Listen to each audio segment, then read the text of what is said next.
上个世纪末，大批的欧美游客涌入到这座西贡河畔的城市，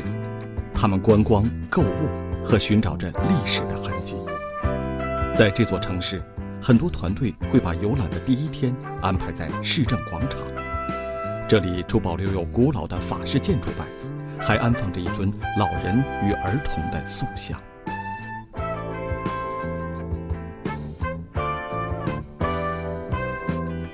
今天，摆放在塑像前的花篮上写着这样的文字：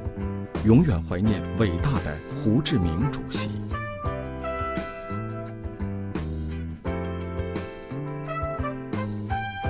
胡志明，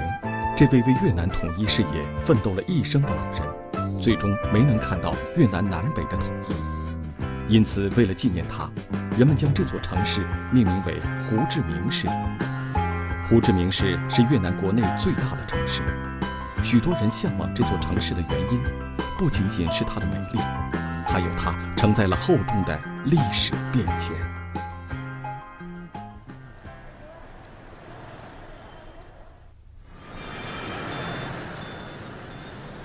每天黎明来临时，无论是刮风下雨，这座城市都是在摩托车轰鸣的催促声中醒来。胡志明市有500万人口，摩托车占有量就达250万辆以上，也就是说，每2个人就拥有一辆摩托车。在胡志明市，小到10几岁的孩子，大到70、80岁的老人，骑上摩托出门办事是非常普遍的现象。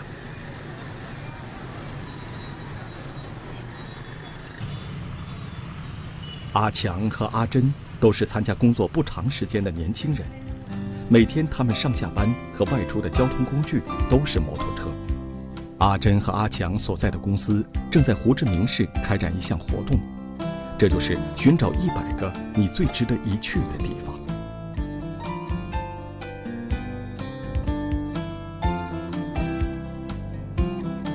今天的拍摄景点是一家咖啡店。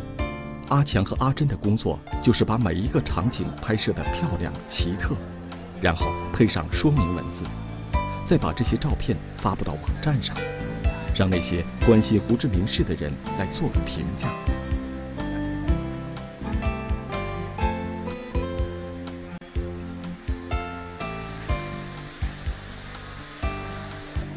这位漂亮的女士叫黎燕，她策划了在胡志明市推出100个最值得一看的地方。黎燕介绍说，在胡志明市几乎所有的人都喜欢喝咖啡，喝咖啡的程序也设计得十分艺术。制作咖啡的工具就是一个普通的玻璃杯和一个铁皮做成的过滤器。制作过程分为3步，首先在玻璃杯中放入奶昔，在铁皮杯中放入咖啡沫，然后向铁皮杯中注入开水。此时人们一边谈话，一边等待过滤的咖啡慢慢滴入玻璃杯中，最后再加入大量的冰块。在天气炎热的越南，人们饮用的都是这样的冰咖啡。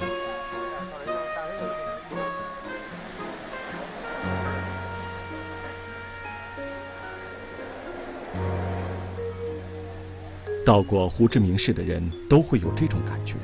这里的人对咖啡的喜爱远远超过了西方人，因此胡志明市的咖啡馆成为市民交往的最重要的场所。不论是谈工作还是谈生意，甚至上网炒股票，人们都是首选在咖啡馆中进行。咖啡馆的名字往往以高雅名称冠冕，如巴黎春天、红磨坊等等。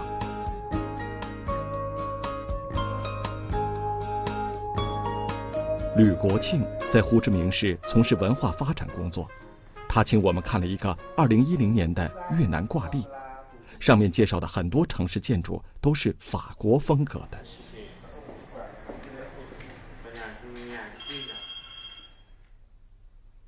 Cái người dân Việt Nam ấy, thì bây giờ uống cà phê thì từ cái cách uống cà phê của người Pháp, của người châu Âu, bây giờ người ta có những cái cải tiến và chế biến ra nó phù hợp với lại cái nhu cầu, cái thị hiếu của cái người dân. Và vì vậy đến bây giờ thì cái cà phê đã trở nên một cái nhu cầu không thể thiếu của người dân thành phố Hồ Chí Minh. Một trong những cái nét văn hóa rất dễ thương đó là cái văn hóa cà phê. 而在这座城市的任何一个角落，你也会看到普通市民围坐在一起，面前摆放着几杯咖啡。无论他们是做什么工作，在上午他们都会花上1个小时的时间，轻松地喝下一杯咖啡，然后才开始一天的工作。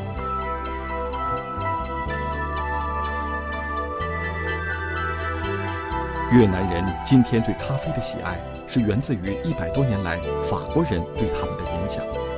同样是100多年前，法国人在胡志明市修建了一系列著名的建筑。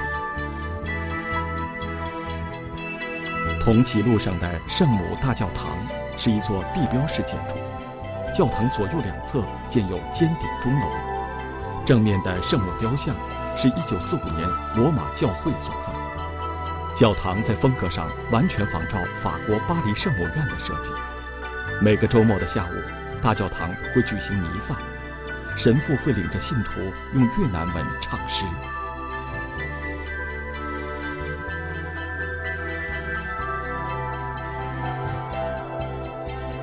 即便是在平常的日子，胡志明市也会有很多新人选择在圣母大教堂前拍下自己的结婚照。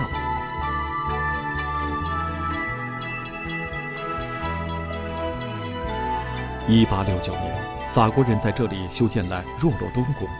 用作当时法国在越南南部的总督府。而在1975年西贡战役结束之后，这里已经叫统一宫。老战士黎英勇今天特地陪同我们走遍亚洲摄制组，来到统一宫。面对大门的右侧摆放着的坦克，黎英勇向我们介绍了35年前发生在西贡战役结束时的最后一幕。2辆坦克中，390号是中国制造，843号是前苏联制造。这2辆坦克都是水陆两用坦克，在当时的越南人民军中是最有力的战斗武器。黎英勇本人也是坦克兵。当时流传着这样一种说法，有关哪一辆坦克首先冲进了总统府，一直都有争论。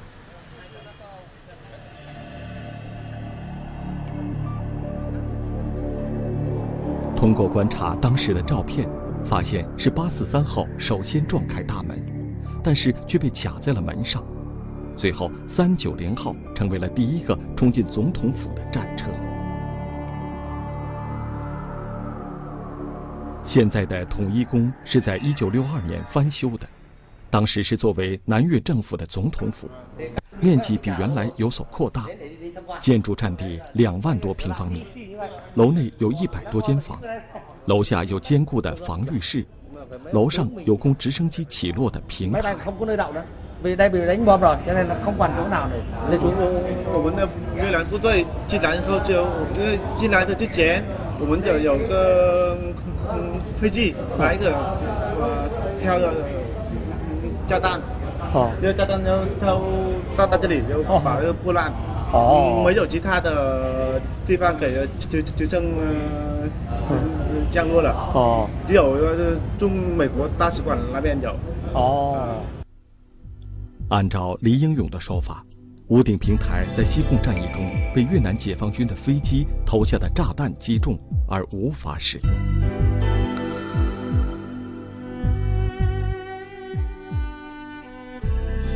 地上红圈里的文字写的就是1975年4月8号上午8点半，这里被炸弹击中。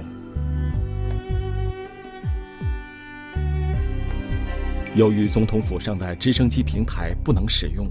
当年最后几批人员都是从美国大使馆楼顶上撤走的。而这张黑白照片也被评为1975年最经典的战争图片。在统一宫的图片室，黎英勇热情主动地为游客当起了义务讲解员，把自己知道的每一个故事不厌其烦地进行讲述。当他遇见了一位同样是经过西贡战役的步兵老战士时，他激动地拉着他的手，告诉他，是坦克兵首先把旗子插在了南越总统府上。照片上右边这位拿着旗子的战士，就是843号坦克车车长裴光顺。当年巴斯3号坦克被卡住后，他立即跳下车，拿了一面旗子冲进了总统府，将旗子插在了总统府上。为了表示自己是第一个冲进总统府的，他还用刀割下了一片南越国旗一角，揣在了身上。直到今天，胡志明市民也十分看重统一宫，因为这座建筑的变迁反映的就是一部越南近代史。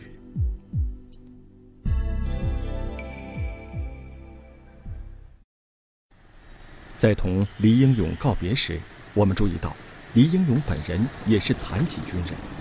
战争使他失去了一只脚。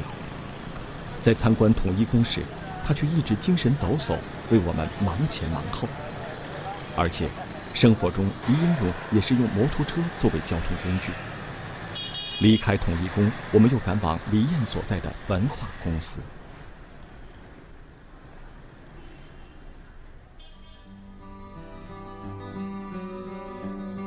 1年来，黎燕的文化公司一直致力于寻找100个胡志明市最有魅力的地方。如今，方案已经发在当地的网站上，由网民们自发评选。交谈中，黎燕告诉我们，魅力胡志明的寻找和界定，不仅仅局限在城市里，还包括湄公河三角洲地区。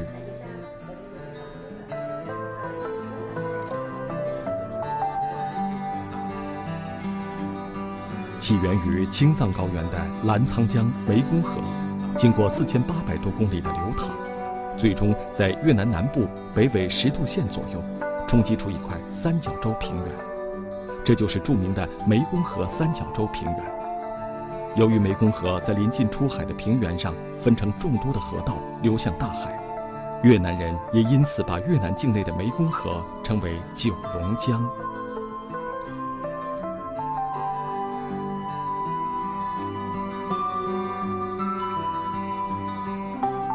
从胡志明市出发，前往九龙江的各个入海口，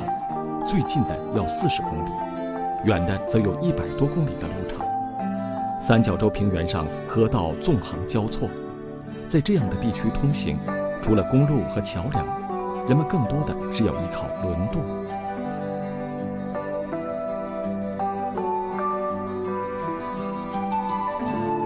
每天早晨，在越南胡志明市南部的秦居附近，九龙江上数不清的船只几乎占满了江面，这就是著名的盖亚水上市场。没有人确切地知道这个市